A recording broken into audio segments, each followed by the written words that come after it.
Hi everyone. My name is Maximilian John. I'm a professional photographer. Dan biasanya kalau aku diminta untuk membagikan tentang fotografi, selalu tentang technicality, tapi hari ini aku akan membawakan sesuatu yang agak sedikit berbeda. Sadar nggak sih kita itu dalam keseharian kita hari-hari ini, kita itu semua selalu dituntut untuk serba cepat. Bahkan seringkali kita itu cenderung untuk terburu-buru. Lifestyle kita itu seolah-olah semuanya harus cepat dan kita itu dituntut untuk jadi instan. Dan setiap hari secara nggak sadar kita tuh dijejali dengan segala macam informasi atau mungkin berita yang nggak jarang juga kita nggak tahu kebenarannya bagaimana dan asalnya dari mana. Yet it is shoved into us through our social media. Dan ini tuh nggak terbatas di dunia profesional aja, tapi juga terjadi di dunia sekolah ataupun universitas seperti ini. But do you realize it is this noise and commotion actually that pulls us away from enjoying the process of our daily activity? Yang sebenarnya justru pada saat aku mempelajari dunia fotografi, aku tuh semakin sadar bahwa hal ini itu sebenarnya bisa kita rem sedikit. As a photographer, I've learned doing analog photography atau mungkin film fotografi, which forced me to slow down, to feel more, to be calmer, to observe gitu. Jadi, and it compels me to go through a process that actually makes me a better person by engaging all of my senses. And by doing so, sebenarnya aku tuh sedang belajar sesuatu tentang kehidupan. So today I'd like to share to you all, both from my professional and my personal life, which I call it lessons from lenses.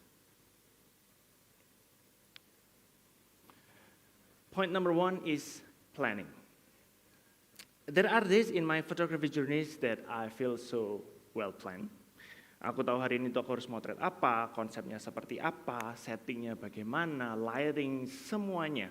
Bahkan cuaca yang nggak bisa diprediksi pun nggak akan mengganggu kepercayaan diriku pada saat itu. Dan semuanya itu karena everything is well prepared, well planned. Gitu. However, there are also days that I'm more spur into the moment kind of mood. Kayak yang cuma strolling around aja, jalan aja, kayak nggak ada aim tertentu, nggak ada target tertentu, pokoknya cuma jalan aja, santai gitu. Tapi apapun situasinya, aku tuh selalu melakukan sesuatu hal yang seringkali aku lakukan sebelum aku mulai motret, yaitu adalah planning. Mau pergi kemana, mau motret apa, mau motret siapa mungkin, dan yang paling sering ditanyakan adalah mau pakai film apa kalau dalam dunia analog fotografi. Sespontan-spontannya itu tetap pasti akan terplanning secara automatically, terutama kalau masalah film, masalah lokasi, dan masalah pencahayaan. Because do you know that each film creates different results? For example, if I shot with these films, I will get this kind of results. And if I shot with these films, I will only get a black and white results. And if I shot these films, I will get a bit more yellowish mood. And if I want to go with something natural, I will go with this film. In fact, the way we expose a film, even though it's the same film, it will create different results. And the way we treat our films actually shows the best of our photograph. So naturally, without realizing, we all do this one thing I call an instance of planning. Bukankah hal ini yang terjadi dalam kehidupan kita sehari-hari? In business, in doing school, in daily schedule, there are moments that every plan that we made is just happen as we want it. But there are also moments in every plan that we've made is scattered, kayak nggak berjalan aja dengan seperti yang kita mau, kayak gitu. Tapi apapun situasinya kita akan selalu tetap nge-planning kan. Kita akan selalu berpikir untuk berusaha bagaimana, what's next, kayak gitu. Such as, where do we start? Where do we want to go? Whatever it is, we always plan things. And my second lesson is angle. Biasanya terms ini tuh banyak sekali dipakai oleh para cewek-cewek.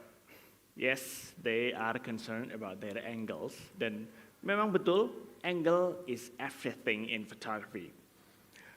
Photography has taught me, shows me that life is so large, life is so wide, and it can be so much more interesting if we can see through different various angles.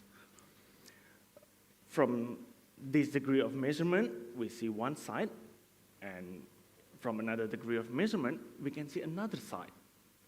And in real life, perceiving things wholly from many angles are crucial. We see things from our side so that we stick to who we are. We see things from our client's side so that we can deliver the best service that they want, they like. We see things from our colleagues or our partner's sides so that we can get a broader and a wider point of view. And in Indonesia, you call that netizen, that's the viewer side, so that you know what's happened in the community. In facing problems, this is much more important because there are not just two sides of a story, but there can be many. So understanding things from many angles help us get a clearer and more holistic picture of life and our situation.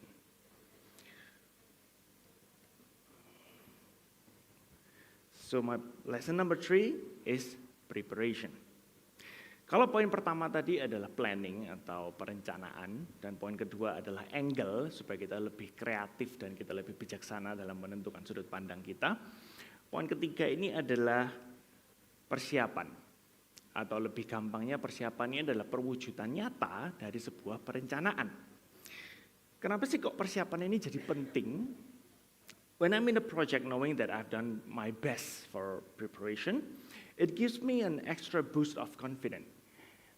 Therefore, it gives me a great mood, a good mood, and it helps me to create a great pictures, a great results.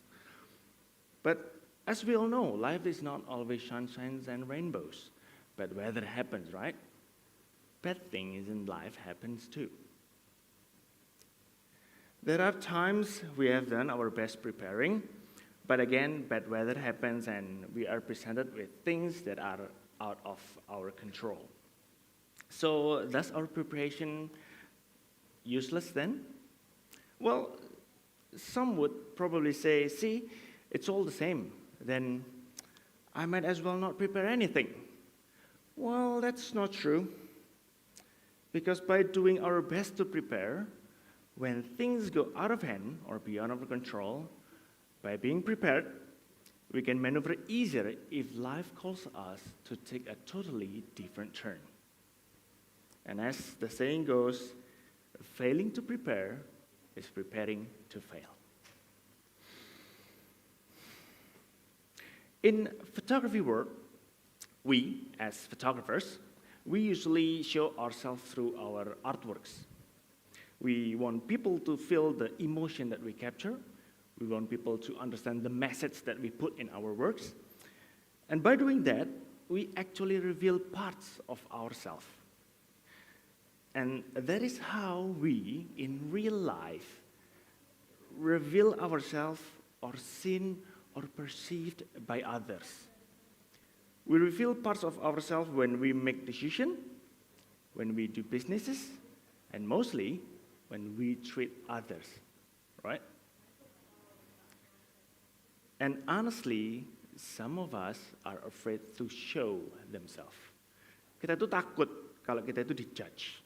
Kita itu takut kalau ada yang nggak suka sama kita atau kita itu nggak disukai sama orang. Masalahnya sadar nggak sih, no matter what, apa yang mau kamu lakuin itu baik, buruk, bagus, jelek, akan selalu ada aja orang-orang yang selalu ngomongin sesuatu tentang kita. So from photography, I've learned that there is always beauty in everything. There's a saying, the beauty you see in everything is a reflection of beauty in you. So as long as we can be positive, we can always see beautiful things even in harsh situations. In photography, usually blurry images are considered bad, but you see, even blurry image can be mesmerizing if we embrace the situation.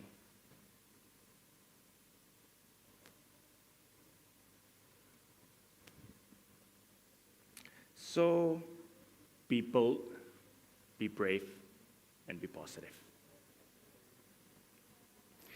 This is my last lesson, and probably this is my most favorite. In analog or film photography, when we took photos, we capture in the media, we call that film, or our photographers usually use terms negatives. And that negatives needs to be developed in order to get the results. Isn't it a reflection of our life? Where we accept and embrace all the negativity around us, yet mostly in us, yet we still develop it to be a better person? There is a quote I really love about photography, which is also connected to our life. Life is like a camera. Just focus on what's important and capture the good times. Develop from the negatives, and if things don't work out, just take another shot. I'm Maximilian John. Thank you so very much.